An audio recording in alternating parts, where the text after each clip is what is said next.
Wewe ulishindwa nini? Ungemalizia hapo makaburini. Ungemshikisha tu hata msalaba mwanangu, acha uzembe. Hebu kata kwanza. Dada mambo. Bila kupoteza muda, mimi nimekupenda, nataka tu wapenzi. Hivyo besa una akili kweli? Wewe niko na mke wangu unamtongoza mbele yangu. Mimi nimekupenda wewe na mpenda mpenzi wako. Unasemaje? Kaka vipi? Wewe niko na boyfriend wangu afu unanitongoza.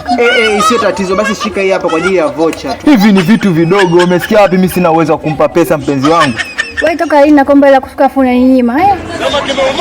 Sinema kutazama na haijanivutia. Lazima tutalala. Na kwa barabara ukipita nenda kulia. Unajua tu hapa hauna mwanamke mwanangu. Mimi na hilo tu la kukuachia. Kwa hiyo ndio ulikuja uniharibia ndoa yangu? Sio kwamba nimekuja kuharibia ndoa yako. Wewe kama umeweza kumwacha jamaa kisa hana pesa ambazo ninazo mimi, na mimi basi unaweza ukaniacha kisa kile kitu ambacho mimi sina. Eti nikuombe mema na baraka uzidi fanikiwa. Siwezi kamwe wala